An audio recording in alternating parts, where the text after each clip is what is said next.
सवरिया देखा देखी तनिक हो जाए हमरी अटारी। Hello everyone, good morning. Thakurda blog में आपका बहुत बहुत स्वागत है। तो सबसे पहले हम काशी विश्वनाथ का दर्शन करेंगे, उसके बाद हम नेक्स्ट टू नेक्स्ट जितने भी सारे टेम्पल्स हैं वो सारे टेम्पल्स को वन बाय वन हम लोग कैटर करेंगे। तो आप लोग बने रहिएगा मेरे साथ, आपको एक एक चीज़ दिखाऊंगा एंड जो भी इसकी अलग अलग मान्यता होगी वो भी मैं आपको इस ब्लॉग में बताऊँगा। Right turn.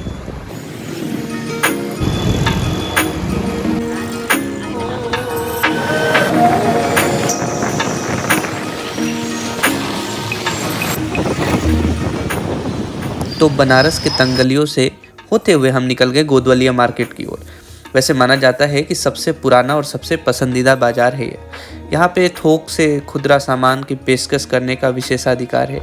तो जो रास्ता दिख रहा है आपको, राइट के तरफ अगर आप जाओगे तो सीधे गोदवलिया मार्केट की तरफ आप घुस जाओगे। विश्व प्रसिद्ध काशी विश्वनाथ मंदिर के प्रवेश द्वार से कुछ ही दूर स्थित यह बाजार मानव गतिविधियों के समय से ही मौजूद है। कोई इसको याद कर सकता है कि वास्तविक बाजार ऐसा था कि सड़क पर पैदल ही लोग निकल जाते थे। यहाँ की जो आपको इमारतें दिखेंगी वो बहुत ही बेहतरीन तरीके से सजाई गई हैं। यहाँ पे छोटे छोटे लकड़ी के काम, छोटे छोटे दुकानें, छोटे छोटे ब्रेड पकौड़े की दुकानें, रेडीमेड कपड़े, जूते, ये सारी चीज़ें आपको यहाँ पे मिल जाएंगी। और सिल्क की साड़ी, वो तो हम कैसे भूल सकते हैं, अगर आप बनारस में आए हो और सिल्क की साड़ी भूल जाओ तो ये सारी चीज़ें आपको देखने को मिलेंगी। भले ही आप यहाँ पे कुछ ख़रीदना ना चाह रहे हो, बस घूमना चाह रहे हो, तो चारों ओर आप देखिए आपको एक मज़ेदार नज़ारा दिखेगा। मतलब आपको यहाँ पे कोई मोल भाव करने की ज़रूरत नहीं है।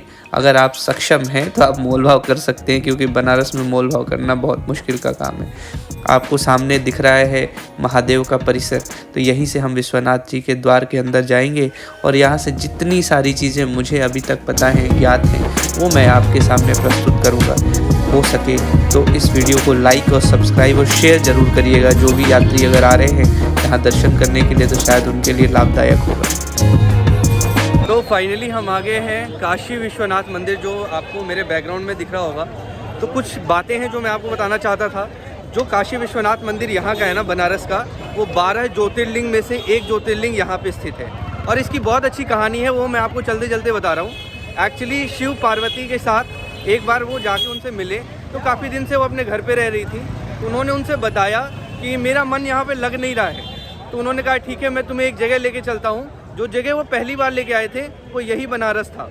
दूसरी इम्पॉर्टेंट बात, ऐसा माना जाता है कि बनारस जो है वो त्रिशूल पे, यानी शंकर भगवान के त्रिशूल पे ही बसा हुआ है, पूरा बनारस। तीसरी इम्पॉर्टेंट बात, अगर इस बनारस में जो आप काशी विश्वनाथ टेम्पल देख रहे हो, इसका एक नाम और भी है, वो है विश्वेश्वर। और ऐसा विश्वेश्वर क्यों कहा जाता है? क्योंकि माना जाता है कि भगवान शिव जो है पूरे ब्रह्मांड के देवता हैं। तो अगर पूरे ब्रह्मांड के देवता हैं तो उसका नाम है विश्वेश्वर।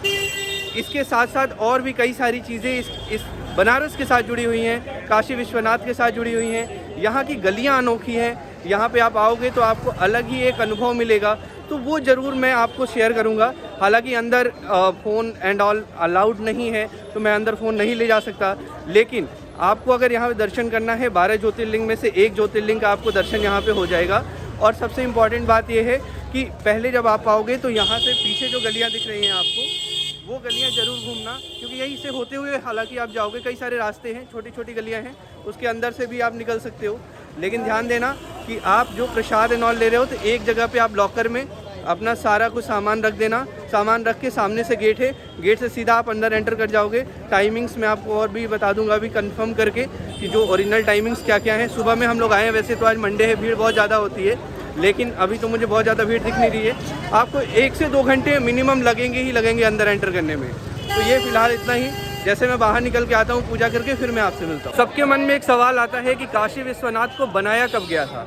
तो वैसे मैं आपको बता दूं कि ये जो मंदिर है युगों युगांतर से यहाँ पे है और 11वीं शताब्दी से लेके तकरीबन 15वीं शताब्दी तक इस मंदिर का निर्माण हुआ था।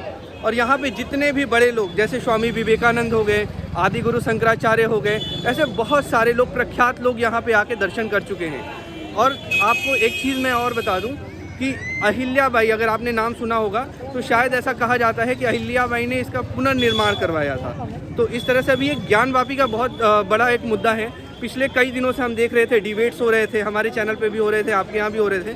तो उस डिबेट के बारे में मैं आपको डिस्कस करूंगा अभी ज्ञानवापी के बारे में कि क्या क्या चीज़ें हैं, उसकी मिस्ट्रीज क्या क्या हैं। हिंदू माइथोलॉजी की बात करूं तो हिंदू माइथोलॉजी के अकॉर्डिंगली सबसे ज़्यादा, मेरे हिसाब से सबसे ज़्यादा यहाँ दर्शन करने लोग आते हैं, सबसे ज़्यादा यहाँ पे लोग पॉजिटिव वे में आके यहाँ पे पूजा करते हैं। एक चीज़ और है, अगर आप किसी भी धर्म से बिलोंग करते हो, ज़रूरी नहीं है इधर you are Hindu, Muslim, you are Sikh, तो आपको ज़रूरी नहीं है कि आप किसी एक समुदाय से बिलोंग करते हो तभी यहाँ पे आओगे, ऐसा कुछ भी नहीं है। यहाँ पे आओ, आप घूमो, आप किसी भी समुदाय से बिलोंग करते हो, आपको एक अलग अनुभव मिलेगा। तो इसके बाद मैं ज्ञानवापी पे चीज़ लेके स्विच करूँगा और उस पर सारी चीज़ें मैं आपको भी बताऊँगा। सामने आपको एरो दिखेगा जहाँ पे काशी विश्वनाथ मंदिर और ज्ञानवापी लिखा है। ज्ञानवापी का अर्थ होता है ज्ञान का कुआं। जी हाँ, लेकिन ये मस्जिद है जिसकी वजह से बहुत बार कंट्रोवर्सी हुआ है और 1669 में औरंगजेब ने इसको तुड़वा दिया था। यहाँ पे मंदिर था विश्वेश्वर भगवान का। बाद में ये कंट्रोवर्सी रहा, अभी तो उसमें ASI सर्वे भी कर रही है, अभी तो उसको अलाउ कर दिया है सुप्रीम कोर्ट ने। तो बाकी आप देखो, यहाँ पे मलइयो खाओ, ये पूरे बनारस का सबसे फेमस डिश है। तो इसके बारे में मैं आपको डिटेल भी बता रहा हूँ, तो उसको सुनो और आपको अगर आना हो तो ज़रूर खाना है इसको। तो मेरे हाथ में जो डिश है ना, इसका नाम है मलइयो। हम लोग काफ़ी टाइम से ढूंढ रहे थे और आपको बता दूं कि ये 3 महीने, यानी जो विंटर्स हैं, विंटर्स के सिर्फ 3 महीने, जनवरी, फरवरी और दिसंबर में भी मिल जाता है। मतलब ओवरऑल 12-13 दिन फरवरी के उस तक मिलता है, उसके बाद नहीं मिलता। और दूसरी इंपॉर्टेंट बात, ये बनता कैसे है, जिसमें मलाई यूज होता है, इसमें दूध यूज होता है, उसको प्रॉपर एक दूसरे के साथ उसका पेयर बना के गढ़ा जाता है इसको, फिर उसके बाद ये मलइयो तैयार होता है। और बहुत लाइट वेटेड है, ऐसे आपको लग रहा होगा ना कि बहुत भरा भरा सा है, बहुत लाइट वेटेड है, खाने में बहुत प्यारा लगता है। अगर आपको खाना है तो जैसे ही आप बाबा विश्वनाथ का दर्शन करके और वापस आते हैं तो यहाँ पे काल भैरव की तरफ जैसे आप जाएंगे, ये रास्ता काल भैरव को जाता है, तो यहाँ पे आप दुकान है, आप देख लो, यहाँ से आप मलइयो खा सकते हैं। और आपको बहुत सारे अलग अलग वेराइटीज़ के यहाँ पे शॉप्स मिल जाएंगे जहाँ पे आपको लस्सी वगैरह मिलेगी। लेकिन ये मिस मत करना मेरे दोस्त, ये ज़रूर खाना एक बार।